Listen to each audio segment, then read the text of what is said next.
চক্ৰৱৰ্তী ৰজা প্ৰভুসকল মনত ৰাখিব চক্ৰৱৰ্তী ৰজা মহাৰাজ ধৃতৰাষ্ট্ৰৰ তেওঁ প্ৰধানমন্ত্ৰী আছিল অখণ্ড ভাৰতবৰ্ষ আজিৰ দৰে অকমান ভাৰতবৰ্ষ নহয় সমগ্ৰ জম্বুদ্বীপ অখণ্ড ভাৰতবৰ্ষ য'ত হস্তিনাপুৰ ৰাজধানী তাৰ পৰা সমগ্ৰ পৃথিৱী তেওঁলোকে পৰিচালনা কৰিছিল এনেকি তেওঁৰ পত্নী গান্ধাৰীৰ গান্ধাৰ ৰাজ্যও তেওঁৰ অধীনত আছিলে গান্ধাৰ ক'ত আছিল আজিৰ কান্দাহাৰ একদম আৰৱলৈকে সেই ভূমি পৰ্যন্ত ধৃতৰাষ্ট্ৰই নিজৰ শাসনত ৰাখিছিলে তেনেকুৱা এগৰাকী প্ৰভাৱশালী ৰজাৰ প্ৰধানমন্ত্ৰীৰ দায়িত্বত থকা বিদুৰে কোনো ধৰণৰ চৰকাৰী সা সুবিধা কোনো ধৰণৰ ঘৰ মানে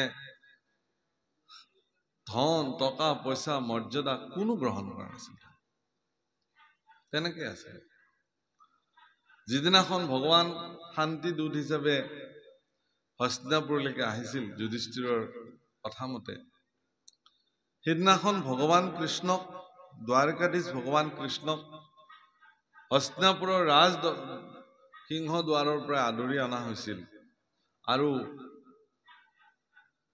দুৰ্যোধন দুঃশাসনৰ নিৰ্দেশত অত্যন্ত বিলাসবহুল কক্ষ নিৰ্মাণ কৰিছিল য'ত ভগৱান দ্বাৰকাধীশ থাকিব কৃষ্ণ দ্বাৰিকাৰ পৰম শক্তিশালী এগৰাকী পুৰুষ তেওঁ আহিব তেওঁ থাকিব সেইকাৰণে তেওঁৰ কাৰণে এইকাৰণেই এইটো দিছিলে যে দ্বাৰিকাখন এনেকুৱা এখন ৰাজ্য ভগৱানে নিৰ্মাণ কৰিছিল কোনো ৰজাৰ অধীনত তেওঁলোক নাছিল আৰু তাত ৰজাও নাছিল তেওঁ নিজেই দ্বাৰকাখন পৰিচালনা কৰিছিল সাগৰক কওঁতে সাগৰে বুকু পৃষ্ঠ উঠাই দিছিলে আৰু তাতে তেওঁ ৰাজ্যখন নিৰ্মাণ কৰি তেওঁৰ পৰিয়াল পৰিজন অন্য সামন্ত নাৰায়ণী সেনালৈ তাত তেওঁ নিবাস কৰিছিল ধন জন ঐশ্বৰ্য বিভূতিৰে ভৰপূৰ আছিল দ্বাৰকা সুখ সমৃদ্ধিৰ কোনো পৰিভাষা নাছিল তাত কেৱল সুখ আৰু সুখ সমৃদ্ধি আৰু সমৃদ্ধি ধন টকা পইচাৰে বিধৌত আছিল দ্বাৰকা সেইকাৰণে দ্বাৰকাধীশ ভগৱান কৃষ্ণক ৰাখিবৰ কাৰণে হস্তিনাপুৰত এনেকুৱা ব্যৱস্থা কৰা হৈছিল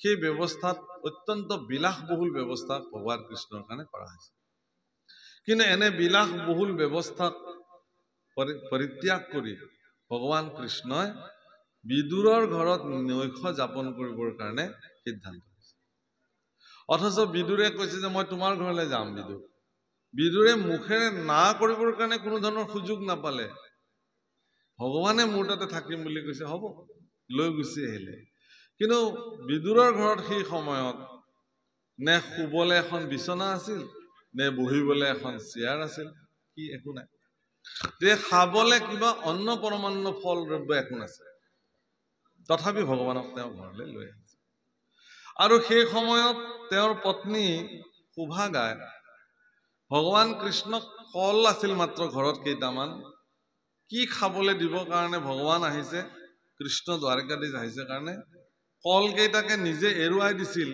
আৰু আবেগ বিভল্ল হৈ ভগৱানৰ শ্ৰীমুখ দৰ্শন কৰি থাকোতে বাকলিখিনি ভগৱানক দি দিলে আৰু নিজে কলকেইটা খাই থাকিলে আৰু ভগৱান কৃষ্ণই পৰম তৃপ্তিৰে সেই বাকলিবিলাক এনেকে চুবাই চুবাই খাইছিল এই দৃশ্য দেখি বিদুৰে চকু পানী টুকি টুকি বাৰে বাৰে বাধা দিবলৈ যায় আৰু ভগৱান কৃষ্ণই বিদুৰক বাধা দিয়ে না মোৰ ভক্তই ইমান স্নেহপূৰ্বক যে দিছে এই বাকলিকেইটাই পৰম অমৃত হৈ গৈছে এনেকুৱা অমৃত মোক লক্ষ্মীও আজিলৈকে মোক বৈকুণ্ঠত আজিলৈকে দিব পৰা নাই এই বাক্য ভগৱানে স্বীকাৰ কৰিছে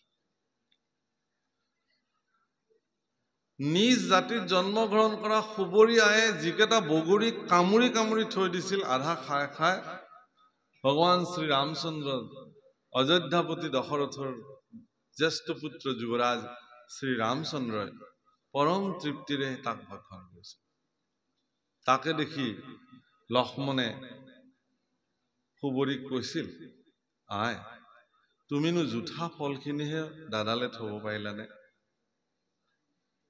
সুবৰীয়ে কৈছিল যে এই কথাটো মই ভবাই নাছিলো নহয় মই এই কথাতে মগ্ন হৈ থাকিলো যে বনৰ পৰা বুটলি বুটলি অনা বগৰী কেইটা কেনেবাকে যদি টেঙা বগৰী আহে প্ৰভুৱে এই টেঙাখিনি খালে বৰ কষ্ট পাব গতিকে কষ্টটো ময়ে আগতে ভোগ কৰো এই বুলি যিহেতু ফলটোৰ মিঠা টেঙা তাক চয়ন কৰিবৰ পৰা সামৰ্থ্য জিভাৰ বাহিৰতো আৰু বেলেগ নাই গতিকে খাই চাবই লাগিব একামুৰ গতিকে তেওঁ ক'ব নোৱাৰাকে ফলটো একামুৰ একামুৰ খাই খাই জিভাৰে আস্বাদন কৰি কেৱল অত্যন্ত সোৱাদিছ আৰু মিঠা বগৰীকেইটা প্ৰভুৰ কাৰণে থৈ দিছিল। তাৰমানে কি, বাহ্যিকতাটোত যদিও দেখিবলৈ এইটো জুঠা ফল, কিন্তু ইয়াৰ আভ্যন্তৰীণ যিটো ভাৱনা সেইটো ইমানেই উচ্চ স্তৰ যে তাক ভাবিব নোৱাৰি, তাৰ কোনো ব্যাখ্যা দিব নোৱাৰি। সেইকাৰণে প্ৰভুসকল মনত ৰাখিব আপোনালোকে এই কথাটো যে ভক্তিত বাহ্যিকতাৰ কোনো স্থানেই নাই। দেখুওৱা ভক্তিৰ ভগৱানৰ হাতত তাৰ কোনো হেৰি নাই, কামেই নাই। আপুনি অন্তঃকৰণে কি ভক্তি সাধন কৰিছে সেইটো ভগৱানৰ কাৰণে নিৰ্ণায়ক কথা। সেইকাৰণে আমি ভক্তিৰ ক্ষেত্ৰত বেছি জাহিৰ কৰিবলৈ যোৱা, দেখুৱাবলৈ যোৱাৰ যিটো বেপাৰ আৰম্ভ হৈছে, এইটোৱে সমাজক ভক্তিৰ পৰা বিচ্ছিন্ন কৰিছে। কোনোবা এজন ব্যক্তিয়ে নামঘৰলৈ জীৱনত গৈও নাপাব পাৰে, কোনোবা এজন ব্যক্তিয়ে জীৱনত মঠ মন্দিৰলৈ নেযাবও পাৰে, কিন্তু তেওঁৰ অন্তৰতে যদি ঈশ্বৰ বিদ্যমান কৰি ৰাখিছে, তেওঁৰ জীৱনত কেতিয়াও যদি কাৰো অকল্যাণী কৰ্ম এটাও কৰা নাই, সকলো জীৱৰ প্ৰতি তেওঁৰ কেৱল দয়া আৰু কৰোণা দৃষ্টিৰে ভৰপূৰ হৈ আছে, তেতিয়াহ'লে তেওঁ যি ভক্তি সাধন কৰিব ভগৱানে সেই ভক্তিকহে স্বীকাৰ কৰে। এইটো বহুত ডাঙৰ কথা। হনুমানক উপহাৰ স্বৰূপে মাতৃ সীতাই অত্যন্ত মূল্যৱান হাৰ এডাল উপহাৰ দিছিলে ৰাজসিংহাসনত বহাৰ পিছত। আৰু হনুমানে প্ৰত্যেকটো মুকুতা দাঁতেৰে কামুৰি কামুৰি এনেকে ফটাই ফটাই গোটেই মালাধাৰে বিকৃত কৰিব। কোনোবাৰ দৃষ্টিত বনৰ বান্দৰেনো মুকুতাৰ মালা কি মূল্য বুজে। কিন্তু যেতিয়া হনুমানক সোধা হ'ল, হনুমানে চাইছিল যে মই কামুৰি কামুৰি চালো ইয়াৰ ভিতৰত ৰাম আছে নে নাই, দেখিলো যে ৰাম নাই দেখোন। য'ত ৰামেই নাই তাতে মোৰ কাম নাই সেইটো বস্তু। হাম ৰাম জি কি ৰাম জি হামাৰে হায়, খুব ধুনীয়াকে ভজন গায়। মই ৰামৰ ৰাম মোৰ, মই তোমাৰ তুমি মোৰ। ভগৱানে ভাগৱততে খুব ধুনীয়াকে উল্লেখ কৰিছিলে, সিও ভৈলা মোৰ ময়ো ভৈলো তাৰ। ভগৱানৰ বাণী দেই প্ৰভু, যে একান্ত চিত্তে সম্পূৰ্ণ শুদ্ধ হৃদয়েৰে সমৰ্পিত মনোবৃত্তিৰে কল্যাণকাৰী চিন্তাৰে আপুনি যদি নিজকে ভগৱানৰ ওচৰত সমৰ্পিত কৰিব পাৰিছে, তেতিয়াহ'লে আপোনাৰ ভক্তিক ভগৱানে স্বীকাৰ কৰিব। অন্যথা আপোনাৰ কুন্তী দেৱীয়ে সদায় ৰাতিপুৱা এপাহ পুষ্প লৈ পেলাই ভগৱানৰ মন্দিৰলৈ যায়। যি পালে আৰু গা ধুই উঠি যি পালে। এদিন দেখিলে যে এপাহ সুগন্ধিযুক্ত পদুম ফুল হাতত লৈ কুন্তী দেৱী মন্দিৰলৈ আহিছে। গান্ধাৰী বোলে তুমি কলে যোৱা? বোলে মই কৃষ্ণ মন্দিৰলৈ যাওঁ, ভগৱানৰ মন্দিৰলৈ যাওঁ। গান্ধাৰীয়ে পুত্ৰ দুৰ্যোধনক কলে, বোলে দুৰ্যোধন, কাইলৈ প্ৰাতঃতে মই যেতিয়া মন্দিৰলৈ যাম, তুমি মোক সোণৰ ফুল অলপ আনি দিবা, মই ভগৱানক সোণৰ ফুলেৰে পূজা কৰিম কালি। কুন্তীয়ে যদি বনৰ পৰা ছিঙি নিয়া এপাহ পদুম ফুলেৰে পূজিলেই ভগৱান তেওঁৰ প্ৰতি ইমান সুপ্ৰসন্ন হৈ যায়, মই সোণৰ ফুলেৰে পূজা কৰিম। হ'ব, যোৱা আজ্ঞা মাতা। দুৰ্যোধনে কি কৰিলে? মাতৃৰ বাক্য পালন কৰিলে। পিছদিনা ৰাতিপুৱা কুন্তী দেৱীয়ে এপাহ পুষ্প লৈ পেলাই পুজিবলৈ যাব ওলালে, আৰু ভগৱান সাক্ষাৎ তেওঁৰ সন্মুখত আহি বিষ্ণু থিয় হ'ল, যে আয় মোক ইয়াতেই দিয়া তোমাৰ পুষ্প। বোলে এইটোতো মই মন্দিৰতহে দিওঁ তোমাক। বোলে আজি বোলে মন্দিৰলৈ যাব নালাগে। বোলে কিয়? বোলে দুৰ্যোধনে এনেকে সোণৰ ফুলেৰে ঢাকি ৰখিলে, তাতে তোক সোমাবলৈ মোৰো জাগা নাই, আৰু তুমি ক'ৰ পৰা সোমাবা, সেইকাৰণে মই নোসোমালোৱে আজি মন্দিৰত। কিন্তু তোমাৰ এই যি ভক্তিযুক্ত মোক যিখিনি পুষ্প তুমি দিয়া, সেইখিনি মোৰ কাৰণে বহুত মূল্যৱান, আৰু সেইখিনিতো মই ল'বই লাগিব। সেইকাৰণে মই বাটতে ৰৈ আছো, তুমি আহিবা, তোমাৰ ভক্তিযুক্ত পুষ্পপাহ মই গ্ৰহণ কৰিম। সোণৰ ফুলেৰে একদম গুৰুআসনৰ পৰা হেৰিলৈকে যেতিয়া ঢাকি ৰাখিছে, যে ভগৱানেই সোমাব নোৱাৰে, তাত আৰু ভক্ত। তাৰমানে ইয়াৰ অৰ্থটো এইটোৱেই যে আপুনি কি দ্ৰব্যৰে ভগৱানক সন্তুষ্টি কৰিব, সেই দ্ৰব্যসমূহৰ লগত আপোনাৰ যদি মানসিকতাৰ যদি কিবা সম্পৰ্ক আছে, ভক্তি শ্ৰদ্ধা, সেইকাৰণে মানে দ্ৰৌপদী যিদিনাখন দেখিলে যে দুৰ্বাসাৰ অভিশাপত আজি সমগ্ৰ পঞ্চপাণ্ডৱ বিনাশ হৈ যাব, অদুশেষত তেওঁ ভগৱানক স্তুতি কৰিলে, হে প্ৰভু আজি তোমাৰ বেটিৰেকে, কাৰণ মোৰ অক্ষয় পাত্ৰ আজি মই খাই ধুই থৈ দিছো, যেতিয়ালৈকে দ্ৰৌপদীয়ে অক্ষয় পাত্ৰ নোধুৱে নপখালে তেতিয়ালৈকে সেই অক্ষয় পাত্ৰৰ পৰা যিমানে ইচ্ছা সিমানেকে তেওঁ দিব পাৰে। কিন্তু আজি এনেকুৱাহে ঘটনা ঘটিলে যে সেই অক্ষয় পাত্ৰ আজি তেওঁ ধুই পখালি ৰাখিলে। আৰু দুৰ্যোধন আৰু দুঃশাসনে দুৰ্বাসাক এনেকুৱা এটা সময়ত পঞ্চপাণ্ডৱৰ ওচৰলৈকে প্ৰেৰণ কৰিলে যে আমাৰ ভাইকেইজন বনবাসত আছে, তুমি খবৰলৈ আহা। আৰু দুৰ্বাসা আহি কিনে ক'লে যে যুধিষ্ঠিৰক কবা আমি আহি আছো স্নান কৰিবলৈ, তে খোৱাৰ প্ৰবন্ধ কৰিব লাগিব। ভগৱান কৃষ্ণ আহি ওলাল, আহি দ্ৰৌপদীক সুধিলে বোলে কি হৈছে তোমাৰ, বোলে মোৰ এনেকুৱা এনেকুৱা, বোলে তোমাৰ কি হৈছে সেইবোৰ মই পিছত শুনিম, মোৰ বুঢ়াত ভোক লাগিছে আগতে মোক খাবলৈ দিয়ে। বোলে প্ৰভু সমস্যা সেইটোৱেই, বোলে মই সেইবোৰ সমস্যা পিছত শুনিম, প্ৰথমতে মোৰ সোধাটো তুমি নিবাৰণ কৰা। কান্দিব ধৰিলে চৰণত পৰি, যে প্ৰভু মোৰ যি ক্ষমতা, এগৰাকী যজ্ঞত জন্ম হোৱা যাজ্ঞসেনী দ্ৰৌপদীৰ যি ক্ষমতা, প্ৰভুসকল আইসকল, দ্ৰৌপদী জনী সম্ভৱা নহয়, কোনো মাতৃৰ গৰ্ভত তেওঁৰ জন্ম হোৱা নাই, যজ্ঞৰ কুণ্ডত যাৰ জন্ম হৈছে যাজ্ঞসেনী। গতিকে তেনেকুৱা শক্তিশালী এগৰাকী নাৰী, যি দ্ৰৌপদীৰ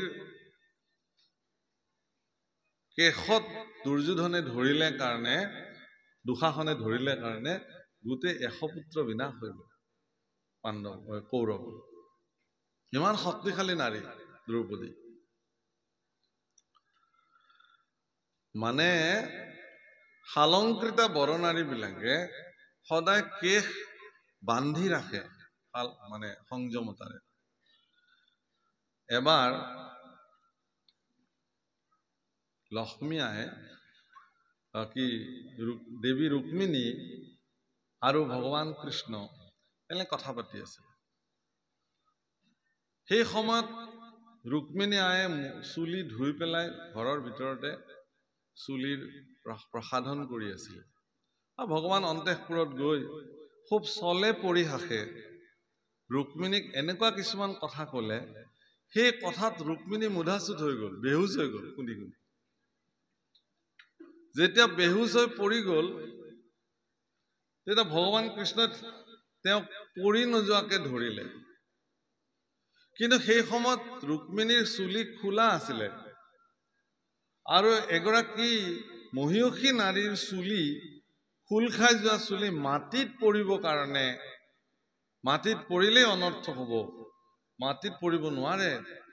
সেইকাৰণে ভগৱানে তৎক্ষণাৎ চতুৰ্ভুজী ৰূপ ধাৰণ কৰি দুখন হাতেৰে ৰুক্মিণীক ধৰিছিল আৰু দুখন হাতেৰে কেশ বান্ধি সংযত কৰি ৰাখিছিল। প্ৰভুসকল মনত ৰাখক, আজিকালি ফেশ্বন হৈছে চুলি মেলি ফুৰা, সেইটো বেলেগ কথা বাৰু, কিন্তু শালংকৃতা বৰনাৰীসকলে কেশ বন্ধন কৰি ৰাখে। দ্ৰৌপদীয়ে কৈছিল সেইকাৰণে যে মোৰ এই সংযমী কেশ, হে দুঃশাসন, তুমি ইয়াতে ধৰি পেলাই মোক খুলি পেলালা, ৰাজ দৰবাৰলৈকে খোলা কেশেৰে মোক তুমি লৈ আহিলা, ময়ো এই কেশ সিদিনাখনহে বান্ধিম, তোমাৰ ৰক্তেৰে মই যিদিনাখনলৈকে এই কেশ নোধো।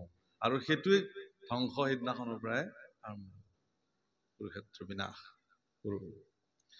সেইকাৰণে সেই প্ৰভুসকল যে ঈশ্বৰ পুৰুষেও, সেইকাৰণে এনেকুৱা সামৰ্থ্যশালী পুৰুষসকলৰ, বিধৰ্মী পুৰুষসকলৰ সেৱা ঈশ্বৰ পুৰুষে কেতিয়াও গ্ৰহণ নকৰে। দুৰ্যোধন দুঃশাসনৰ সেৱা ভগৱানৰ ল'বলগীয়া নাই, কিন্তু পৰম পবিত্ৰ মনৰ বিদুৰৰ সেৱা ভগৱানে গ্ৰহণ কৰিছে। তেওঁৰ পত্নী শোভাগাই দিয়া তেওঁৰ বাকলিকেইটাই ভগৱানৰ কাৰণে পৰম অমৃত আছে।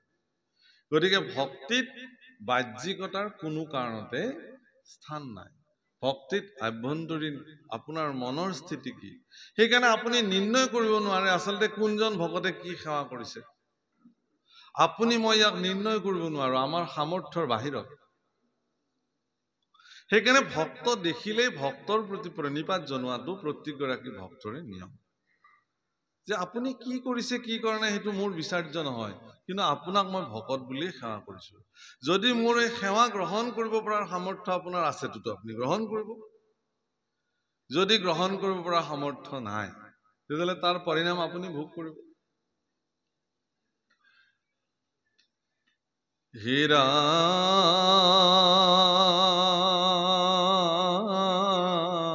মৰা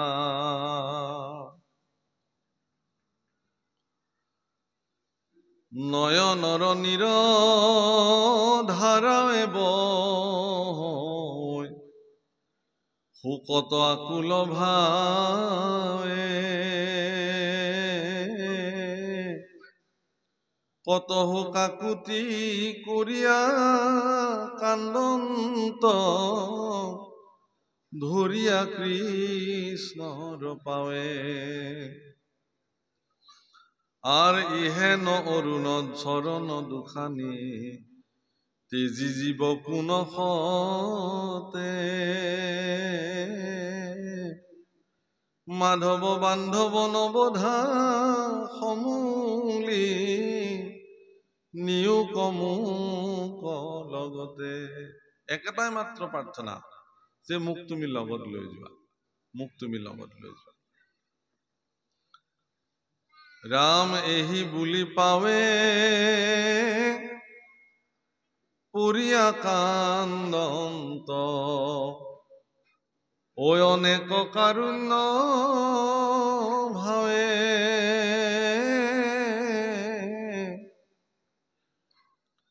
দশ দিশে দুখে দেখন্ত আন্ধাৰ চেতন নাই কে গাৱে। অস্থিৰ হৈ গল উদ্ধৱ, ব্যাকুল হৈ গল, ধৈৰ্যহীন হৈ যাবলৈ যেন পৰিস্থিতি।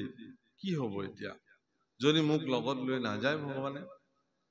তেওঁ যদি অকলে গুচি যায় তেতিয়াহ'লে মোৰ অৱস্থা কি হ'ব? মই কাক লৈ জীয়াই থাকিম?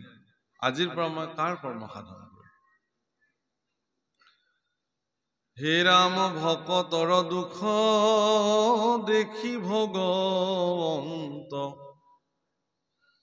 ভৈলন্ত নেত্ৰ সজল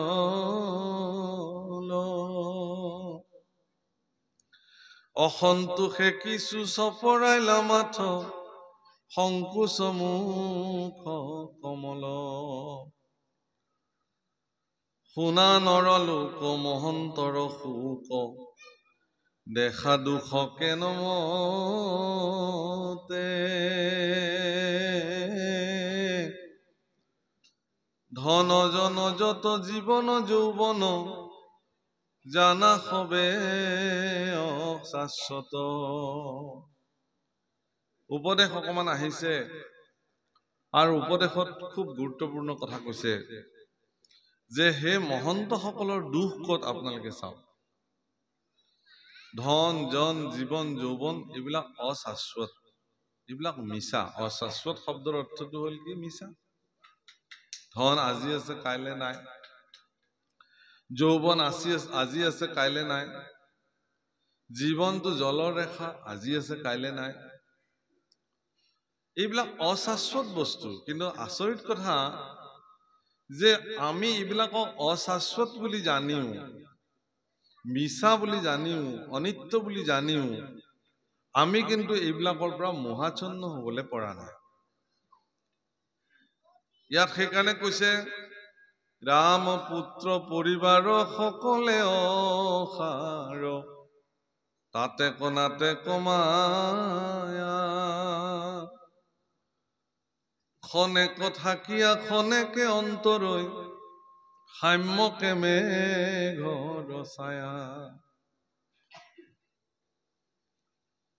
এইবিলাকৰ প্ৰতি, এইবিলাক মেঘৰ ছায়া বুলি কৈছে। কোনবিলাক?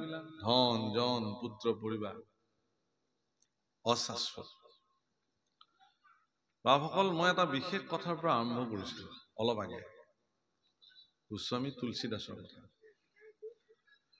গোস্বামী তুলসীদাসে ৰত্নাৱলী বুলি এগৰাকী তেওঁৰ ছোৱালীক পত্নী হিচাপে গ্ৰহণ কৰিছিল। ৰত্নাৱলী দেখিবলৈ ইমানেই ধুনীয়া আছিল, সৌন্দৰ্যশালী, সেইকাৰণে তেওঁক নোচোৱাকে তুলসীদাস থাকিব নোৱাৰে। তুলসী গোস্বামী আছিল তেতিয়া, তেওঁ যজমানী ব্ৰাহ্মণ পণ্ডিত এগৰাকী আছিল। গতিকে তেওঁ কৰবালৈ পূজা পাতল কৰিব গলেও বেছি সময় নাথাকে, আৰু পূজা শেষ হোৱাৰ লগে লগে তুৰন্তে ঘৰলৈ আহে আৰু পত্নীৰ শ্ৰীমুখ দৰ্শন কৰি থাকে। বাছ ইমানেই কাম। পত্নীক নোচোৱাকে তেওঁ থাকিব নোৱাৰে। এদিন তেওঁ কৰবাৰ পৰা আহি দেখিলে যে ঘৰটো বন্ধ কৰা আছে। ঘৰ খুলি গৈ পত্নীক ইফালে মাতিলে, ৰত্নাৱলী ৰত্নাৱলী, নাই, নেদেখে। ওচৰৰ মানুহ সুধিলে যে আমাৰ ৰত্নাৱলী ক'ত গ'ল? বোলে মাকৰ ঘৰলৈ গ'ল, দেউতাকে তেওঁক নিবলৈ আহিছিলে, লৈ গুচি গ'ল, আৰু আমাক কৈ গৈছে যে তেওঁ আহিব সোনকালে, কিবা এটা বিশেষ কামত গৈছে। বাছ এইখিনি কথা শুনিবলৈহে পালে তুলসী গোস্বামীয়ে জোৰে বস্তুটোতে থৈ চিধা একদম শহুৰেকৰ ঘৰলৈ বুলি বাট পোনালে। বিৰাট প্ৰচণ্ড ৰ'দ, গোটেই দিনটো ৰ'দে ৰ'দে খোজ কাঢ়িছে। অলপ পিছত প্ৰচণ্ড বৰষুণ আহিলে। বৰষুণত তিতি তিতি গতি কিন্তু অৱৰুদ্ধ, গৈয়ে আছে, ৰোৱা নাই। বৰষুণ কাৰণে যে কৰবাত জিৰাব, ৰ'দ কাৰণে যে কৰবাত ছাঁ ল'ব, এনে নাই, গৈ আছে। পত্নীক দেখিব লাগে সোনকালে। গৈ গৈ এটা প্ৰচণ্ড নদী দেখিছে, বাৰিষা, ভৰ বাৰিষা। সেই নদী সাঁতুৰি পাৰ হৈ দিছে, কবই নোৱাৰে। আৰু এনেকে গৈ গৈ পুৱতি নিশা গৈ পত্নীৰ ঘৰ পাইছে। শহুৰেকৰ ওখ বেৰ আছিলে, বেৰ পাৰ হৈ গৈ পেলাই দুৱাৰত টোকৰ দিছে। দুৱাৰ খুলি শহুৰেকৰ মানুহ দেখে যে তুলসী গোস্বামী আহিছে। আৰে জোঁৱাই, কিয় তুমি এনেকে আহিলা? কৈছে ৰত্নাৱলীক নেদেখি মই থাকিব নোৱাৰিলো আৰু মই তেনেকে গুচি আহিলো। চবে দেখিলে শহুৰেকৰ মানুহটো ভালে পায় যে জোঁৱায়েকে তেওঁলোকৰ ছোৱালীজনীক ইমান ভাল পায়, সেইটোতো ভাল লগাই কথা হ'লে। কিন্তু ৰত্নাৱলী এটা ডাঙৰ কথা কৈ দিলে যে এনেকুৱা অনুৰাগ, এনেকুৱা প্ৰেম আপোনাৰ যদি ৰামৰ প্ৰতি হলহেঁতেন, এনেকুৱা দুৰ্বাৰ গতিৰে যদি আপুনি প্ৰভু প্ৰাপ্তিৰ কাৰণে যদি জীৱনত কৰ্ম কৰিলেহেঁতেন, তেতিয়াহ'লে আপুনিতো প্ৰভুক পায়ে গ'লহেঁতেন সাক্ষাৎ, সেইবুলি ক'লে। আৰু এই কথা শুনাৰ পিছত তুলসী গোস্বামী দৃঢ় মন হৈ গ'ল। তুমি সঁচা কথা ক'লা হে ৰত্নাৱলী। মই যদি তোমাৰ কাৰণে ইমান অনুৰাগী নহয় বোলে, ঈশ্বৰৰ প্ৰতি অনুৰাগী হলোহেঁতেন, ঈশ্বৰক পাবৰ কাৰণে যদি ৰ'দ বৰষুণ কাটি কৰি যদি তেওঁক পাবৰ কাৰণে কৰ্ম কৰিলোহেঁতেন, মই আজিয়ে এই মুহূৰ্ততে সংকল্প ললো। ব্ৰাহ্মণ আছিলে, হাতত জল ললে, এনেকে সংকল্প লৈ পানী এৰি দিলে যে এই মুহূৰ্তত মই সকলো পৰিত্যাগ কৰিলো আৰু প্ৰভু প্ৰাপ্তিৰ সাধনাত আজিৰ পৰাই খোজ ললো। এই বুলি পিছুৱাই, 2 খোজ পিছুৱাই আহি অৰণ্যলৈ গতি কৰিলে। আৰু সেই গোস্বামী তুলসীদাসে যেতিয়া ৰামৰ কথা কৈছিলে, সেই ৰামৰ কথা শুনিবৰ কাৰণে সাক্ষাৎ প্ৰভু ৰাম আৰু লক্ষ্মণ দুটি শিশু বালক হিচাপে সন্মুখত বহি থাকিছে তেওঁৰ চৰিত্ৰ শুনিবৰ কাৰণে। হনুমান সাক্ষাৎ মূৰ্তিমান হৈ ছদ্মবেশেৰে তাত ৰামৰ কথা শুনিবৰ কাৰণে বিদ্যমান হৈ থাকিছে। আৰু ৰাম আৰু লক্ষ্মণ শিশু অৱস্থাত আহি পেলাই তেওঁৰ কথা শুনি থাকে। আৰু সদু শেষত গোস্বামী তুলসীদাসৰ হাতেৰে এটি চন্দনৰ তিলক লবৰ কাৰণে তেওঁলোকে ৰৈ থাকিছিল। এদিন খুব কান্দিছে, তেওঁ কান্দিছে। আৰু শিশুৰূপী ৰাম আৰু লক্ষ্মণে গৈ গোস্বামী তুলসীদাসক কৈছে যে হে মহাৰাজ, হে ঋষিবৰ, আমাক এটি তিলক দিয়া, চন্দনৰ তিলক। হ'ব আৰু তোমালোকে কাৰোবাৰ পৰা লোৱা, আৰু মোক আৰু আমনি নকৰিবা, এইবুলি আকৌ কান্দিছে। কৈছে তোমাৰ ইমান দুখ কিহৰ কাৰণে? কৈছে যে মই ইমান সাধনা কৰিছো, মই প্ৰভুক দেখা নাই, মই কেতিয়া দেখিম প্ৰভু? এই দুখতে। তেতিয়া শিশু দুটাই তেওঁক সুধিছে যে তোমাৰ প্ৰভু ইমান কঠোৰ নে? তোমাৰ ভগৱান ইমান কঠোৰ নে? তুমি ইমান সাধনা কৰাৰ পিছতো তোমাক দেখা নিদিয়ে? কৈছে নাই নাই নাই, এইটো কথা নকবা। মোৰ প্ৰভু দয়াৰ সাগৰ, মোৰ প্ৰভু কৃপা সিন্ধু, মই হয়তো সাধনা কৰিব জনা নাই, সেইকাৰণে তেওঁ প্ৰভুৰ গাত দুখ নাই। তেনেকে নকবা, মোৰ প্ৰভু কৰুণা সিন্ধু। তে যি কি নহওক প্ৰভুসকল, এই যে ভাগৱতত মহাপুৰুষে এই কথা কলে যে পুত্ৰ কন্যা এইবিলাক মেঘৰ ছায়া, সেই বুলি আপোনালোকে এইবিলাকক অনাদৰ কৰিব নেকি? যে আজিতো ভাগৱতত শুনিলো, গতিকে আজিৰ পৰা আৰু সন্তানৰ খবৰ নলওঁ, যি হয় তাকে হ'ব, খালে খাব নাখালে নাই, আমি ঈশ্বৰ সন্মান। মহাপুৰুষে আপোনালোকক এইটো কথাই সোঁৱৰাইছে যে আপোনালোকৰ সতি সন্ততিক এনেধৰণে সংস্কাৰিত কৰক, আপোনাৰ স্ব উপাৰ্জিত ধন সম্পত্তিক আপুনি এনেধৰণে সংৰক্ষিত কৰক বা এনেধৰণে জগতত প্ৰয়োগ কৰক, যাতে আপুনি ভৱিষ্যতে ক'বলগীয়া নহয় যে মই এনেকুৱা সন্তান জন্ম দিলো যাৰ কাৰণে মই আজি অশান্তিত ভুগিছো। কিন্তু আপোনাৰ সন্তানৰ কৃতকাৰ্যতাই যদি জগতত কল্যাণকাৰী প্ৰভাৱ পেলায়, তেতিয়াহ'লে আপুনি নিজকে সিদিনাখন গৰ্ব অনুভৱ কৰিব যে মোক ভগৱান তুমি যে মোক সন্তান দিছিলা, এই সন্তানৰ কাৰণে মই আজি নিজকে ধন্য মানিছো। অৰ্থাৎ সিদিনাখন সন্তান আপোনাৰ কাৰণে কল্যাণকাৰী হ'ব। যদি আপোনাৰ দ্বাৰা উৎপাদিত সন্তান যদি জগতৰ অকল্যাণকাৰী হয়, দুষ্ট অনাচাৰী হয়, সিদিনাখন কিন্তু সন্তান আপোনাৰ কাৰণে মেঘৰ ছায়া হ'ব, তাতক নাটক মায়া। তেতিয়া আপুনি নিজেই ক'ব যে এইবিলাক এনেই মই জন্ম দিলো জগতত, ইহঁতৰ পৰা একোৱেই কামত নাই। যি কি নহওক প্ৰভুসকল, ৰাম কেতিক্ষণে পৰে নৰতনু ইটো, জীৱন জলৰ ৰেখা,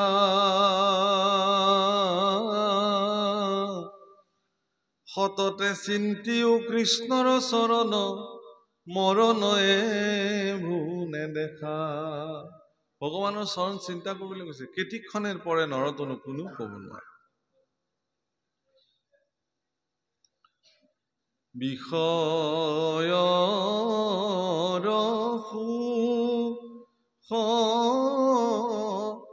শুকৰ কহু পাইয়াৰে, হৰি পদ সেৱা মানৱী বিনে নাই, নাম পৰম ধন, চিন্তহু মন ভাইয়াৰে, তনু চিন্তামণি বিফল যায়। এইটো তনু চিন্তামণি প্ৰভুসকল, এই শৰীৰটো মনুষ্য শৰীৰটো বৰ সাধাৰণ নহয়। ভগৱানে নিজৰ স্বৰূপ দৰ্শন কৰিবলৈ হেনো মানুহক জন্ম দিছে, মানুহ নামৰ শৰীৰটো নিৰ্মাণ কৰিছে। তেওঁ নিজক চাবৰ কাৰণে যে মই এনেকুৱা,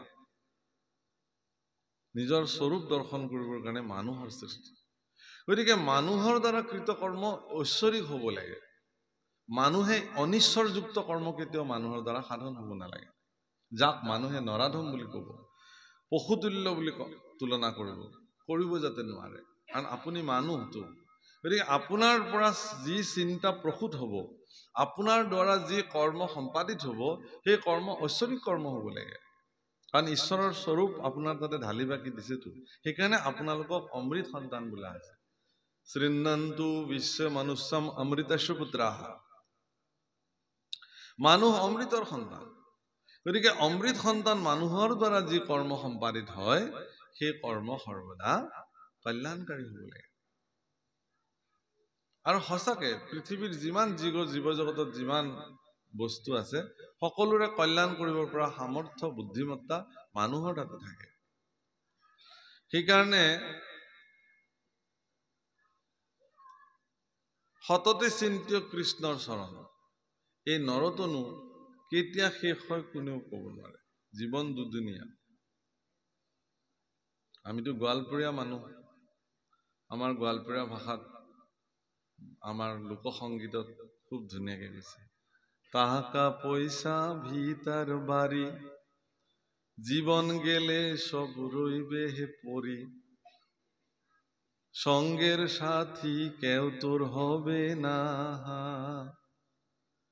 এই ভব নদী কেমনে হইবে পাহাড়, ওই একবার হরি বলো মন বাহারে বার, বেলা ডুবিলে হবে রে অন্ধকার, বেলা ডুবিলে হবে রে রাত্রি, সঙ্গে নাই তোর সঙ্গের সাথী, সঙ্গের সাথী কেউ তোর হবে না, ওই একবার হরি বলো মন রসনা, মানৱ দেহেৰ গৈৰৱ কইৰ না। এটা মাটিৰ ভাণ্ডৰ যেনেকে কোনো নিৰাপত্তা নাই, ঠংকে পৰিলে ভাঙি চিঙি চুৰমাৰ। এটা মাটিৰ কলহ যিদিনাখন ভাঙি যায় তাক আৰু পুনঃ গঢ়িব নোৱাৰে, গঢ়িবৰ কাৰণে এটা প্ৰক্ৰিয়া আছে। সি বহুকাল বছৰ আৰু মাটিত বিলীন হৈ হৈ হৈ মাটিত জিন গৈ মাটি হৈ যাব লাগিব, তাৰ পিছতহে তাক আকৌ গঢ়িব পৰা যায়। এই মনুষ্য জীৱনটো এটা পূৰ্ণ ঘট, কিন্তু ই মাটিৰ নিৰ্মিত। ই যদি ভাঙি যায়, খণ্ডিত খণ্ড হৈ যায়, ইয়াক পুনঃ গঢ়াৰ উপায় নাই। সি 84 নৰক যোনি ভ্ৰমি ভ্ৰমি ভ্ৰমি ভ্ৰমি ভ্ৰমি ভ্ৰমি ভ্ৰমি যদি উপজীব্য হয়, তেতিয়াহ'লে পুনৰ এবাৰ আকৌ মনুষ্য জন্ম তেওঁৰ জীৱনত প্ৰাপ্তি হ'বও পাৰে, নহ'বও পাৰে। সেইকাৰণে মনুষ্য জীৱনক কি বুলি কৈছে? দুৰ্লভ মনুষ্য জন্ম, সেনথৰে নপায় বা পুনো। আকৌ ইমান সোনকালে ইয়াক পাব বুলি আপুনি আশা নকৰাই ভাল। পাইছে কাৰণে মনুষ্য জীৱনৰ সাৰ্থক কৰ্ম আপুনি আপোনাৰ জীৱনত সাধন কৰি যাবই লাগিব।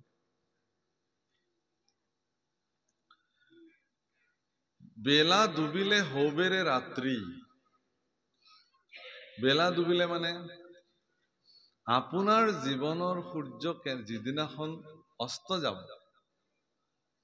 সৰু ল'ৰা ছোৱালীবিলাক জন্ম পোৱাৰ লগে লগে সেয়া উদিত সূৰ্য, যৌৱন প্ৰাপ্ত যেতিয়া হয় সি দুপৰীয়াৰ প্ৰখৰ সূৰ্য, আৰু লাহে লাহে লাহে লাহে যেতিয়া ভটিয়লি গীত গাবলৈ আৰম্ভ কৰে, জীৱন ভটিয়ায়, অনিচ্ছা, হেলা, ভাগৰ, বিষ, যন্ত্ৰণা এইবিলাকে এটা এটাকে আগুৰি ধৰে। কিবা কৰিব মন থাকিলেও এলাহ, ভাগৰ এইবিলাকে তেওঁক নিৰাশ কৰি তোলে। ঈশ্বৰ সাধনা কৰিবৰ কাৰণেও তেওঁ কি ক'ব যে মই গ'লোহেঁতেন যাওক, নেযাওঁ আৰু, বেছি সময় বহি থাকিব নোৱাৰো নহয় তলত, গতিকে আৰু ইয়াৰ পৰাই সেৱা জনাইছো।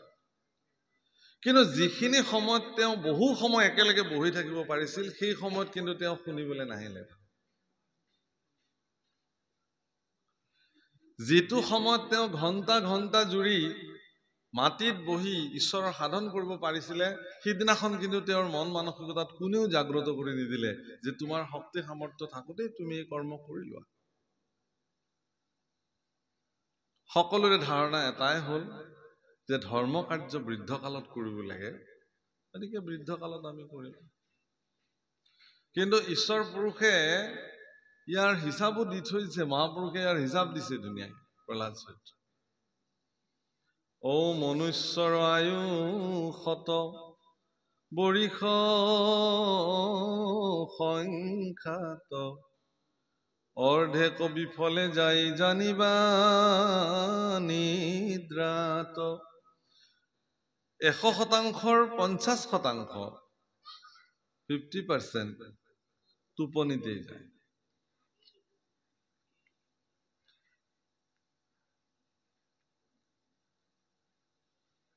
ৰাম বিংশতি বৰিষ আউৰ যাই উমলন্তে, আউৰ 10 বৰিষ ধন কয় উপাৰ্জন্তে।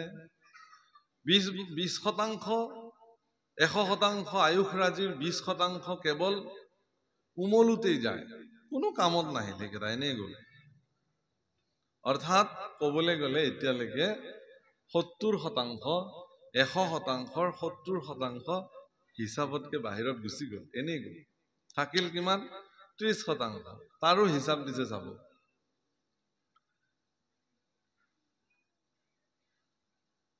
80% গ'ল, আকৌ 20% আছে। বৃদ্ধ কাল যাই শেষ বৰিষ বিংশতি, একো কাৰ্য সাধিবাক নথাকে শকতি। 20% বৃদ্ধ কালত যায়, আৰু সেই বৃদ্ধকাল সময় কোনো এটা কাম সঠিকভাৱে কৰাৰ তেওঁৰ কোনো ধৰণৰ মানসিকতা আৰু নাথাকে। ঈশ্বৰ সেৱাৰ সাধন কেতিয়া কৰিব আপুনি? ধৰিও কুমাৰ কালে ভাগৱত ধৰ্ম। অলপতে দেখিলো যে কোনোবা এজনে ছ'চিয়েল মিডিয়াত এটা কথা কৈছে, এই শিশুবিলাকে আজিকালি ভাগৱত পাঠ কৰিবলৈ লৈছে, সিহঁতে বেপাৰ কৰিবলৈ লৈছে। ভাগৱত পাঠ কৰা বিলাকে বেপাৰ কৰিবলৈ আৰম্ভ কৰিছে। এতিয়া শিশু এটাই বাৰু ভুলে শুদ্ধ ভাগৱত ক'বলৈ আৰম্ভ কৰিছে, ঈশ্বৰ সাধনা কৰিবলৈ আৰম্ভ কৰিছে, আমিবিলাকে প্ৰেৰণা দিব লাগে। ডেকা ল'ৰা এটাই যেতিয়া নামঘৰলৈ ধুতি সাজ পিন্ধি কৃষ্টি ৰক্ষা কৰিবৰ কাৰণে, ধৰ্ম সাধন কৰিবৰ কাৰণে নামঘৰলৈ আহে, আমি তেওঁক প্ৰেৰণা দিয়াটো উচিত। তেওঁ যদি ভুল কৰে, বয়োজ্যেষ্ঠসকলে সেই ভুলখিনিক খুব মৰমেৰে শুধৰাই দি তেওঁ যাতে সেই কাৰ্যত প্ৰৱৰ্তি থাকে তাৰ কাৰণে প্ৰেৰণা দিয়া উচিত। আমি যদি নিৰাশ কৰি পেলাওঁ, এতিয়া সি যদি, কাৰণ তাহাঁতৰ মনবিলাক হ'ল কি, শিশু অৱস্থাত, কৈশোৰ অৱস্থাত, যৌৱন অৱস্থাত মানুহৰ মনবিলাক এনেকুৱা ক্ষিপ্ৰ গতিত চলি থাকে, কিবা এটা কৰিব লাগে। যদি এইটো কৰিব নোৱাৰে সেইটো কৰিব, তেতিয়া গৈ কোনোবা দুষ্টৰ সংগ ল'ব, মদ ভাং খাব, কিবা খাব, তেতিয়াওতো আপুনি ক'ব, এতিয়া কৰিব কি? সেইকাৰণে এনেধৰণৰ নিৰাশাজনক কথা সমাজত কেতিয়াও পৰিব্যাপ্ত কৰিব নালাগে। আপোনাৰ সন্তানে যদি ঈশ্বৰ কৰ্মত, পঢ়া শুনা, তাৰ যিখিনি দৈনন্দিন কৰ্ম, সেইখিনি কৰি যোৱাৰ সমসাময়িকভাৱে যদি তেওঁ ঈশ্বৰ সেৱা কৰিছে, ভক্তি, তাৰ ফলত তেওঁৰ লাভ কি হ'ব? প্ৰশ্ন এইটো যে ঠিক আছে বাৰু, তেওঁ ধৰ্ম কৰিলে, আধ্যাত্মিক জ্ঞান তেওঁৰ প্ৰাপ্তি হ'ল, তাৰ কাৰণে লাভ কি হ'ব? লাভ এইটোৱেই হ'ব যে আপুনি পিতৃ হিচাপে আপোনাৰ সন্তানৰ পৰা আপুনি উচিত সেৱা গ্ৰহণ কৰিব পাৰিব, প্ৰাপ্তি কৰিব পাৰিব।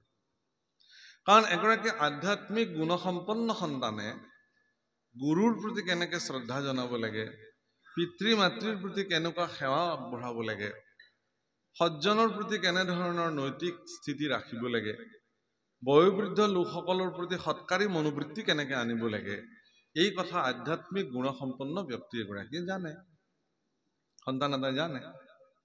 যিখিনি কথা কোনো বিশ্ববিদ্যালয়ত শিকোৱা নাযায়, কোনো বিশ্ববিদ্যালয়ত, আমাৰ উজনি অসমৰে ঘটনা, ষ্টুডেণ্টছে নিজৰ শিক্ষকক মাৰি পেলালে। এনেকুৱা মানসিকতা কেনেকে সৃষ্টি হয়? শিক্ষা গুৰু। এনেকুৱা ভয়ংকৰ পৰিস্থিতি আমি দেখিম বুলি সপোনতো ভবা নাছিলো। নিজৰ সন্তানে মাতৃক মাৰি পেলালে, এনেকুৱা ভয়ংকৰ পৰিঘটনা। এইবোৰ কিহৰ কাৰণে হৈছে? এইবোৰ যান্ত্ৰিক মানসিকতাৰ কাৰণে। যান্ত্ৰিক মানসিকতাৰ পৰিণাম কি জানে? যান্ত্ৰিক মানসিকতাৰ শ্ৰেষ্ঠ পৰিণাম হ'ল আত্মহত্যা কৰে। যিখন সমাজত আত্মহত্যাৰ পৰিমাণ বাঢ়ে, জানিব যে তাত যান্ত্ৰিক জ্ঞানৰ সংখ্যা বাঢ়িছে, আধ্যাত্মিক জ্ঞানৰ সংখ্যা কমিছে। বিবাহ বিচ্ছেদৰ দৰে ভয়ংকৰ পৰিঘটনা সমাজত যেতিয়া বৃদ্ধি পাবলৈ ধৰে, বিচ্ছেদৰ ঘটনা, পিতৃৰ পৰা পুত্ৰ বিচ্ছেদ হৈ গৈছে, পত্নীৰ পৰা পতি বিচ্ছেদিত হৈ গৈছে, বন্ধুৰ পৰা বন্ধু বিচ্ছেদিত হ'বলৈ আৰম্ভ কৰিছে, গুৰুৰ পৰা শিষ্য বিচ্ছেদিত হ'বলৈ আৰম্ভ কৰিছে। এনে বিচ্ছেদিত পৰিঘটনা যদি সমাজত হ'বলৈ আৰম্ভ কৰিছে, জানিব যে তাত ঋণাত্মকতাৰ প্ৰভাৱ বাঢ়িছে, ধনাত্মকতাৰ প্ৰভাৱ কমি আহিছে। আধ্যাত্মিক জগতে একমাত্ৰ জগত, যিখন জগতে আপোনাৰ মানস পথত সকলো পৰিণামক ধনাত্মক দৃষ্টিভংগীৰে দিয়ায়। আপোনাৰ জীৱনত যদি সকলো শেষ হৈ যায়, বিনাশ হৈ যায়, তাৰপিছতো আধ্যাত্মিক জগতে ক'ব যে এতিয়াও একো শেষ হোৱা নাই, তাক পুনঃ গঢ়িব পৰাকে আপোনাৰ হাতত শক্তি সামৰ্থ্য বিদ্যমান আছে। কিন্তু নিৰাশাবাদীসকলে কি ক'ব? যে আপোনাৰ আৰু কি থাকিল, আপুনিতো শেষেই হৈ গ'ল মানুহজন। দাও দাওকে জ্বলি থকা জুইত নিজৰ ঘৰ দুৱাৰ সম্পত্তি লেলিহান জুইত যেতিয়া দহি থাকে, কোনেও তাক পানী ঢালি ফায়াৰ ব্ৰিগেড আহি একো কৰিব পৰা নাই। নিজৰ স্ব উপাৰ্জিত সম্পত্তি ঘৰ সকলো জ্বলি গৈ আছে অগ্নিত। তেনেকুৱা অৱস্থাত যদি ব্যক্তি এগৰাকীক আপুনি গৈ কাষত দৃঢ়তাৰে ক'ব পাৰে যে আপুনি একো ইমান দুখ কৰিব নালাগে, একো হোৱা নাই, আপুনিতো ভালে আছে, আপোনাৰ সতি সন্ততিখিনিতো নিৰাপদে আছে, গতিকে এনেকুৱা 10টা বিল্ডিং আপুনি বনাই ল'ব পাৰিব, আপুনি নিৰাশ নহ'ব, আমি আছো নহয় আপোনাৰ লগত। এই বুলি ক'লে মানুহজনে কিন্তু লগে লগে কি হৈ যাব? স্থিৰ হৈ যাব। আৰু এইটো আধ্যাত্মিক গুণসম্পন্ন ব্যক্তিহে এনেকুৱা প্ৰেৰণা দিব পাৰে। কিন্তু নিৰাশাবাদী মানুহ কি বুলি ক'ব? ঋণাত্মক চিন্তাৰ মানুহে যে তাকে চিন্তা কৰিছো, এতিয়া আপুনি কি লৈ জীয়াই থাকিব? চবতো শেষেই হৈ গ'ল। কাইলৈ পৰাতো আপোনাৰ সতি সন্ততি পথৰ ভিখাৰী হ'ব, কাঙাল হ'বলৈ গৈ আছে। আপোনাৰ জীয়াই থাকি কি হ'ব এতিয়া? যদি এইটো কথা কয়, আপুনি চাব যে দাও দাওকৈ জ্বলি থকা জুইকুৰাত তেওঁ জাপ মাৰি দিয়াটো একো ঠেক নাই। হয়তো মোৰনো কি থাকে। গতিকে আপোনাৰ বাক্য আৰু বচন নিৰ্ণয় হয় আপোনাৰ মস্তিষ্কত স্থিতি লৈ থকা আধ্যাত্মিক চিন্তা চেতনাৰ ওপৰত। সেইকাৰণে এগৰাকী ব্যক্তিক, ধাৰ্মিক ব্যক্তিক, ঈশ্বৰৰ প্ৰতি সদ্ভাৱনা, গুৰুৰ প্ৰতি শ্ৰদ্ধা থকা ব্যক্তিৰ আটাইতকৈ শ্ৰেষ্ঠ সম্পত্তি হ'ল তেওঁ নিজেও তৰিব পাৰে, আনকো তৰাই ৰাখিব পাৰে। সেইকাৰণে ভাগৱত শাস্ত্ৰ আৰম্ভ হ'ল মৰিলোৰ পৰা আৰু শেষ হৈছে তৰিলোৰ। মহাৰাজ পৰীক্ষিতে মইতো মৰিলো, 7 দিনৰ ভিতৰত মোক তক্ষকে মাৰি পেলাব খাই। যেতিয়া পৰম ধনাত্মক চিন্তাৰ নিৰ্গুণবাদী পুৰুষ সুখদেৱ তেওঁৰ সন্মুখত বিদ্যমান হ'ল, সুখদেৱে ক'লে একো হোৱা নাই তোমাৰ, কি হৈছে? তুমিতো তৰিলা, তৰণৰ উপায় হ'ল তোমাৰ কাৰণে। আৰু সেইকাৰণে সদু শেষত ভাগৱতৰ সামৰণিত সুখদেৱৰ ওচৰত দণ্ডৱত প্ৰণিপাত কৰি পৰীক্ষিতে কৈছে যে হে গুৰুদেৱ, মই তৰিলো। তৰণৰ উপায় আধ্যাত্মিক জগতে প্ৰদান কৰিছে প্ৰভু। নিৰাশাবাদী হৈ লাভ নাই। আৰু ঋণাত্মকতা জীৱনৰ পৰা বাদ দিব লাগে। সকলো কথাতে ঋণাত্মক দেখা লোকসকলৰ পৰা সংগ পৰিত্যাগ কৰিব লাগে। সি আপোনাক কেতিয়াবা বিপদত পেলাই দিব। কেতিয়াবা আপুনি যদি কিবা কাম কৰিবলৈ সিদ্ধান্ত লয়,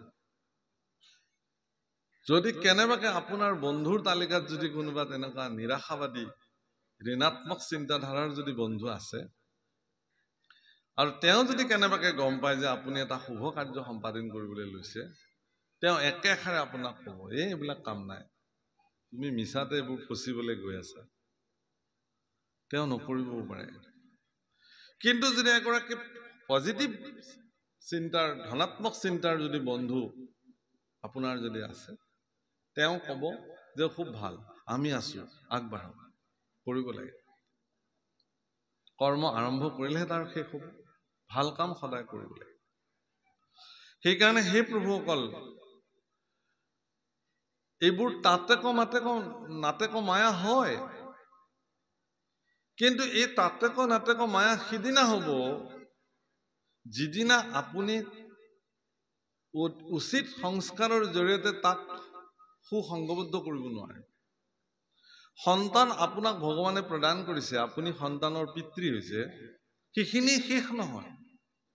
সেই সন্তানক এগৰাকী জগতৰ কল্যাণকাৰী সত্তা হিচাপে প্ৰস্তুত কৰি তোলাটো আপোনাৰ কিন্তু পবিত্ৰ কৰ্তব্য। আৰু যদি আপুনি সেইমতে কৰিছে, তেতিয়াহ'লে আপুনি সফল হৈ গ'ল আপোনাৰ জীৱন। বহু পিতৃ মাতৃক দেখা যায় যে বহুত ধন সম্পত্তি থকাৰ পিছতো একমাত্ৰ দুৰাচাৰী সন্তান জন্ম হ'ল কাৰণে তেওঁৰ জীৱনত শান্তি নাই। আৰু তেওঁতো নিজৰ শান্তি নাই, তেওঁ আনকো অশান্তি কৰি ফুৰে।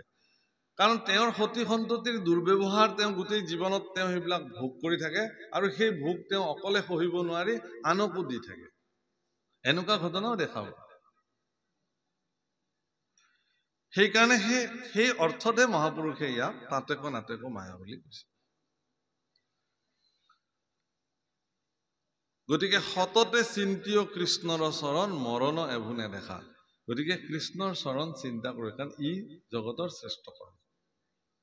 মহাপুৰুষ মাধৱদেৱে লিখিলে নামঘোষাত, মানে প্ৰভুসকল মহাপুৰুষ মাধৱদেৱে নামঘোষাত এটা বস্তু লিখিছে, ভজহু গোবিন্দ মূঢ় স্মৰহু গোবিন্দ মূঢ় অন্তকালে গোবিন্দেহে ৰাখিবন্ত নৰাখিব দুক্ৰিয় কৰণে। এইটো নামঘোষাৰ শ্লোক। মই দেখিলো যে অসমৰ বিভিন্ন পণ্ডিতে ইয়াৰ ব্যাখ্যা কৰিছে, কিন্তু এই ব্যাখ্যাত দেখা যায় যে দুক্ৰিয়কৰণ শব্দটো তেওঁলোকে ব্যাখ্যা কৰিছে কি, যে কোনো দ্বিতীয় ব্যৱস্থাৰ দ্বাৰা আপুনি মুক্তি পাব নোৱাৰে। এই কথা মাধৱদেৱে সিদ্ধান্ত দিব বুলি মোৰ মনে নধৰে। কি মাৰ্গেৰে কোন মুক্তি হৈছে এই কথা কোনেও আজিলৈকে ক'ব পৰা নাই। কিন্তু আপুনি কৰ্মকাণ্ডৰে মুক্তি লাভ কৰিছে নে, জ্ঞান কাণ্ডৰে মুক্তি লাভ কৰিছে নে, ভক্তি কাণ্ডৰে মুক্তি লাভ কৰিছে, ইয়াৰ সিদ্ধান্ত কোনেও দিব নোৱাৰে। এইটো ঈশ্বৰে জানে কোন কেনেকে মুক্ত হৈ আহিলে। আমি যিবিলাক ব্যক্তিয়ে একদম শৰণত ধৰি ললো, বিলীন হৈ আছো, আমাৰ যিবিলাক মুৰব্বী বা প্ৰকাণ্ড বিদ্যুৎ ভক্ত পণ্ডিতসকল ইতিমধ্যে আমাক এৰি থৈ জগতলৈ গুচি গৈছে, তেওঁলোক এতিয়া বৈকুণ্ঠতে আছে নে নৰকতে আছে, তাৰ হিচাপ কাৰ হাতত আছে? লিষ্টখন কাৰ হাতত? কোনেও দিব নোৱাৰে। মই এটা উদাহৰণ দিওঁ আপোনাক। এজন সন্ত পুৰুষে এদিন কৰবালৈ গৈ আছিল, যাওঁতে এখন অৰণ্যৰ মাজেৰে যাব লাগে। সেই অৰণ্যৰ মাজেৰে যাব লাগে কাৰণে গাঁৱৰ মানুহবিলাকে ক'লে যে হে সন্ত পুৰুষ, আপুনি এই অৰণ্যখনৰ মাজেৰে যাব নালাগে। কিয়? বোলে এই অৰণ্যখনত এজন দস্যু আছে ভিতৰত, তেওঁ মানুহ মাৰে কাটে, সেইটোৱে কাম। দিনত যাব, অলপ ইফালেৰে ঘূৰি যাব। কৈছে যে মইতো যাব লাগে, মোৰতো কাম আছে খুব জৰুৰী। যি হয় হ'ব আৰু। তেওঁ বেলাই পোহৰে পাৰ হ'ব পাৰিলে, কিন্তু অৰণ্যখন বহুত দীঘলীয়া আছিল কাৰণে সন্ধিয়া লাগিব। সন্ধিয়া আৰু অৰণ্যত খোজ কাঢ়িব নোৱাৰে, পদে পদে ভয়, জীৱ জন্তুৰ ভয়। তেতিয়া তেওঁ কি কৰিলে, সিদ্ধান্ত ললে যে মই এতিয়া অৰণ্যৰ মাজত সোমালো, উভতি যাবও নোৱাৰো, আৰু বাঘ ভালুকে দেখিলেতো মোক খাই পেলাব, তাতকে মই এই দুষ্টজনৰ ঘৰতে এক ৰাতি থাকো। কাৰণ বাঘ সিংহক মই হাতযোৰ মোক নাখাব বুলি ক'লেতো নুশুনিব, কিন্তু দুষ্টজনৰ যদি মই ভৰিত ধৰো যে মোক জীয়াই ৰাখা, নামাৰিবা, মোৰ কি আছে লৈ লোৱা তুমি, এই বুলি ক'লেতো কিজানি মানিব, এইটো মানুহে হয়তো দুষ্ট হলেও। এই বুলি দুষ্টজনৰ ঘৰলে বীৰ দৰ্পে তেওঁ গৈ থাকিলে। দুষ্টজনে বাহিৰত দেখিছে যে বা এইজন কোন, মোৰ নাম শুনিলে মানুহ ভয়ত পলাই পত্ৰং দিয়ে, এইজনে ইমান নিৰ্ভীকভাৱে মোৰ ওচৰলৈ আহি আছে, এই মানুহ নহয়, এইজন মানুহ হবই নোৱাৰে, এইজন কোনোবা দেৱপুৰুষ, ঈশ্বৰ পুৰুষ, শক্তিবান পুৰুষ, মোতকেও শক্তিবান হ'ব লাগিব। এই কথা ভাবি সেই দুষ্টজনে আগবাঢ়ি আহি পেলাই তেওঁক প্ৰণাম জনালে। প্ৰণাম সেই সন্তজন, কি উদ্দেশ্যে আপুনি মোৰ ওচৰলৈ আহিলে? বোলে একো উদ্দেশ্য নাই, মই নিশাটো তোমাৰ ঘৰত কটাব খুজিছো, মই অমুকলৈ যাম, অৰণ্যত মোক বাঘ সিংহৰ কাৰণে নিৰাপত্তা নাই, তোমাৰ ওচৰলৈ আহিছো। দুষ্টই ভাবিলে এই মোক পৰীক্ষা কৰিবলৈ আহিছে, আৰু বা কি কৰে। খুব সেৱা কৰিলে একদম মনে প্ৰাণে। সেই আপুনি চিন্তাই কৰিব নালাগে, একদম মই গোটেই ৰাতি প্ৰহৰা দিম আপোনাৰ কাৰণে, মোৰ বহুত বাহুবল আছে, পৰাক্ৰম আছে, নিশ্চিন্তে আপুনি থাকক। এই বুলি সেই সন্তজনৰ তেওঁ এনেকুৱা শুশ্ৰূষা কৰিলে হিচাপ নাই। নিজে সুন্দৰ সুস্বাদু অন্ন ৰান্ধিছে, তেওঁ আগত দিছে, জলপান দিছে, চব দিছে, আৰু দি মেলি সুন্দৰ বিচনা কৰি দিছে, শুৱাই ৰাখিছে, গোটেই বিনিদ্ৰ ৰজনীৰে গোটেই ৰাতি প্ৰহৰা দিছে, আৰু খুব সোনকালে তেওঁ উঠিছে, উঠি স্নান আদি কৰি তেওঁ নাম লৈছে। তাৰপিছত কৈছে আপুনি যাবৰ হ'ল বোলে, যাবৰ হ'ল। এই বোলে একদম অৰণ্যখন আগুৱাই দি থৈ নিৰাপদ জেগাত এৰি দি থৈ তেওঁ যথা সময়ত সন্তজনৰো মৃত্যু হ'ল আৰু দুষ্টজনৰো মৃত্যু হ'ল। স্বৰ্গত আহি যেতিয়া ধৰ্মৰাজ যমৰ সন্মুখত বিচাৰ আৰম্ভ হ'ল দুজনৰে, চিত্ৰগুপ্তই ক'লে যে এওঁৰ জীৱনত কেৱল পাপ আৰু পাপ, নৰহত্যাৰ পাপ, কিন্তু এওঁ জীৱনত এদিন সন্ত এজনৰ এনেকুৱা শুশ্ৰূষা কৰিলে, সাধু পুৰুষ এজনক এনেকুৱাকে শুশ্ৰূষা কৰিলে যাৰ পৰিণামস্বৰূপত তেওঁ এটা দিন স্বৰ্গ সুখ লাভ কৰিব পাৰে। সেইটো বিধান। আৰু বাকী সময় তেওঁ নৰকত থাকিব। একদম ইন্দ্ৰস্থানত বহি পেলাই স্বৰ্গ সুখ প্ৰাপ্তি কৰিব, এইটো তেওঁৰ প্ৰাপ্তি। আৰু সন্তজনক ক'লে কি যে তেওঁৰ জীৱনত কেৱল পুণ্য আৰু পুণ্য, কেৱল পুণ্য কৰ্ম কৰিছে, কিন্তু এদিন তেওঁ দুষ্টৰ সংগত থাকি দুষ্টৰ হাতে এসাঁজ খায়, দুষ্ট লোকৰ উপাৰ্জিত অন্ন খোৱাৰ কাৰণে তেওঁ এদিনৰ কাৰণে নৰক ভুগিব লাগিব, বাকী স্বৰ্গত থাকিব, সুখত থাকিব। এতিয়া আপোনালোকে সিদ্ধান্ত লওক, দুজনে কি কৰিব। দুষ্টজনে ক'লে যে মইতো গোটেই নৰকতেই থাকিব লাগিব গোটেই জীৱন, এদিনহে স্বৰ্গ সুখ। প্ৰথমতে মই স্বৰ্গ সুখটোকে লৈ চাব খুজিছো, তাৰপিছত আৰু যি হয় হ'ব। তেওঁক এদিনৰ কাৰণে ইন্দ্ৰাদিৰ ক্ষমতা সম্পন্ন স্বৰ্গ সুখ প্ৰদান কৰা।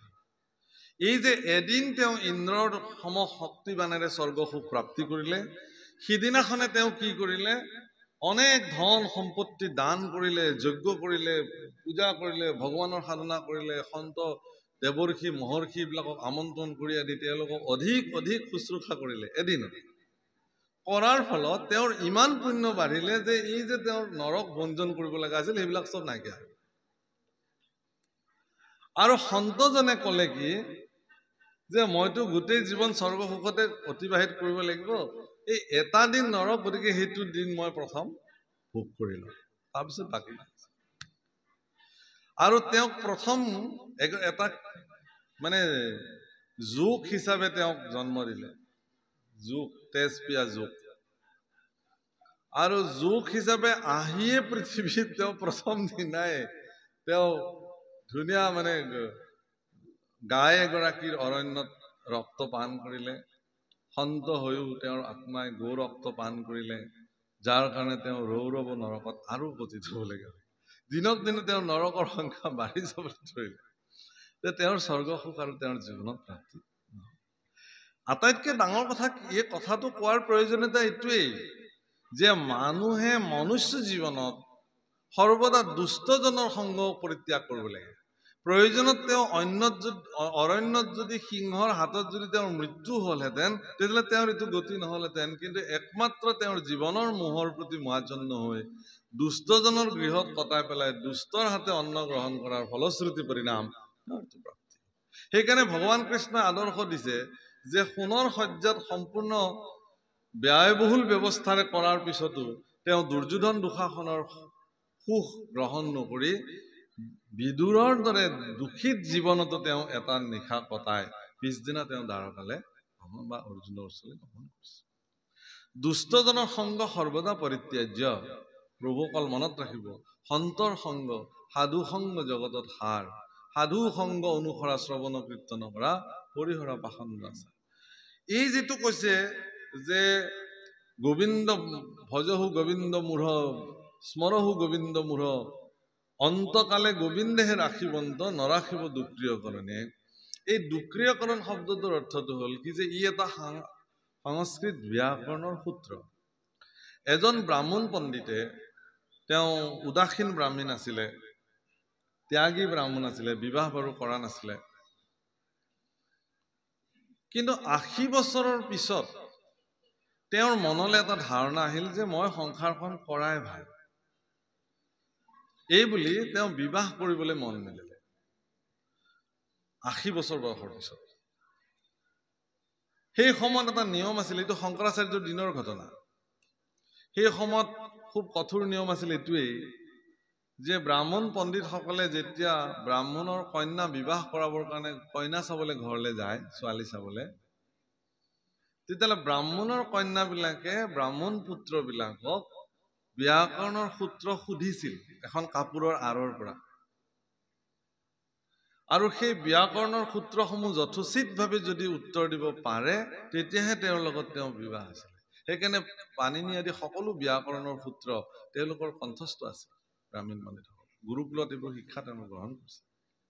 কথাটো এইটোৱেই যে ব্ৰাহ্মণসকলে যিহেতু প্ৰবক্তা ৰূপে জীৱন অতিবাহিত কৰিব লাগিব, যদি তেওঁ সূত্ৰই নাজানে সংস্কৃতি নাজানে, দেৱভাষা যদি তেওঁ নাজানে, শাস্ত্ৰৰে যদি জ্ঞান নাই, তেওঁ কেনেকে মোক ৰাখিব পত্নী হিচাপে? সেইকাৰণে তেওঁ পুনৰ সূত্ৰসমূহ মানে আওৰাব ধৰিলে। তাত দুক্ৰিয়কৰণ বুলি যিটো সূত্ৰ, সেইটো সূত্ৰত তেওঁ দুক্ৰিয়কৰণ শব্দতে তেওঁৰ মুখত নুফুটা হ'ল, কাৰণ তেওঁৰ দাঁত সৰি গৈছে ইতিমধ্যে, 80 বছৰ পাৰ হৈছে। সেইকাৰণে তেওঁ দুক্ৰিয়কৰণ এনেকে বাৰে বাৰে ৰতি থাকিল দুক্ৰিয়কৰণ। হেন সময়তে শংকৰাচাৰ্য সেইফালে যায়। জগতগুৰু ভগৱান শংকৰাচাৰ্য যেতিয়া সেইফালে গুচি গ'ল, তেতিয়া তেওঁ সুধিলে যে এইজনৰ কি হৈছে ব্ৰাহ্মণৰ? বোলে এনেকুৱা এনেকুৱা কথা গুৰুদেৱ, বিবাহ পাতিব, সেইকাৰণে এইবিলাক মস্ত কৰি আছে। তেতিয়া শংকৰাচাৰ্য আহি তেওঁৰ আগত এটা শ্লোক মাতিছে, ভজহু গোবিন্দ মূঢ় স্মৰহু গোবিন্দ মূঢ় ভজহু গোবিন্দ মূঢ় মতে অন্তকালে গোবিন্দ। মানে তেওঁ কোৱাৰ প্ৰয়োজনীয়তা এইটো আছিল যে তোমাক অন্তকালে গোবিন্দহে ৰক্ষা কৰিব, তোমাক দুক্ৰিয়কৰণে ৰক্ষা নকৰে। তোমাৰ এতিয়া বয়স হৈছে, এতিয়া তুমি আৰু বিয়াৰ কথাটো বাদ দিয়া, সংসাৰৰ কথাটো বাদ দিয়া, ইমান দিনটো কটালাই এনেকে।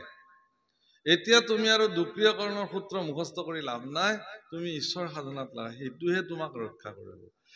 এই কথাটোকে মহাপুৰুষ মাধৱদেৱে নামঘোষালে লৈ আহিছিলে। গতিকে মাধৱদেৱৰ অধ্যয়ন কিমান বিশাল আৰু পৰিসৰযুক্ত আছে সেই বস্তুটো।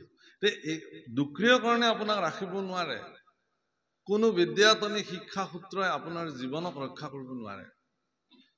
বিদ্যায়তনিক আপোনাৰ জীৱনত প্ৰাপ্ত যি বিদ্যা শিক্ষাই আপোনাক এটা ভাল চাকৰি দিব, আপোনাক জীৱন জীৱিকা দিব পাৰে, কিন্তু আপোনাৰ জীৱনৰ যিটো পৰম সাধনাৰ প্ৰাপ্তি হৈ মনুষ্য জীৱনক সাৰ্থক কৰাৰ যিটো ব্যৱস্থা, সেইটো কিন্তু দিব নোৱাৰে। সেইটো আধ্যাত্মিক বিশ্ববিদ্যালয়হে দিব। আধ্যাত্মিক বিশ্ববিদ্যালয় বেলেগ নহয়, স্বয়ং ভাগৱত। কাৰণ এই ভাগৱতক উদ্ধৱৰ আগত উদ্ধৱে সুধিছিল ভগৱান কৃষ্ণ, কাৰণ আজি আৰু আমি সেই পৰ্যায়লৈ যাবই নোৱাৰিম, আমি সামৰিব লাগিব। তেওঁ কৈছে যে হে প্ৰভু, তুমি থাকোতেই এই জগতত ইমান আহুকা, তুমি এতিয়া বৈকুণ্ঠ প্ৰয়াণ কৰিবলৈ লৈছা, ইয়াৰ পিছত পৃথিৱীক কোনে ৰক্ষা কৰিব মানুহ? তেতিয়া প্ৰবিষ্টায়ম ভাগৱতম অৰ্ণৱে, ভাগৱতৰ সাগৰত ভগৱান প্ৰবিষ্ট হৈছিলে, সোমাইছিলে। সেইকাৰণে কৈছে তেনায়ং বাংময় মূৰ্তি প্ৰত্যক্ষ বৰ্ততে হৰে সেৱনাত শ্ৰৱণাত পাঠাত দৰ্শনাত পাপনাশিনী। ভাগৱত শাস্ত্ৰ সেৱা কৰিলে, সেৱনাত শ্ৰৱণাত শুনিলে, আজি আপোনালোকে যেনেকে শ্ৰৱণ কৰিছে, পাঠাত কোনোবাই পাঠ কৰিলে, দৰ্শনাত পাপনাশিনী, যদি ভাগৱত দৰ্শনো কৰে, দৰ্শন কৰি যদি তেওঁ অন্তঃকৰণে সেৱা লয়, তাৰ পৰাও তেওঁৰ জীৱনৰ সৰ্বোচ্চ পাপ মুক্ত হৈ যাব। একাদশ স্কন্ধতে এই কথা বৰ্ণন কৰিছে প্ৰভুসকল, ভাগৱতক কেনেকে দৰ্শন কৰিব মানুহে, কৃষ্ণদক সংবাদত বৰ্ণন কৰিছে।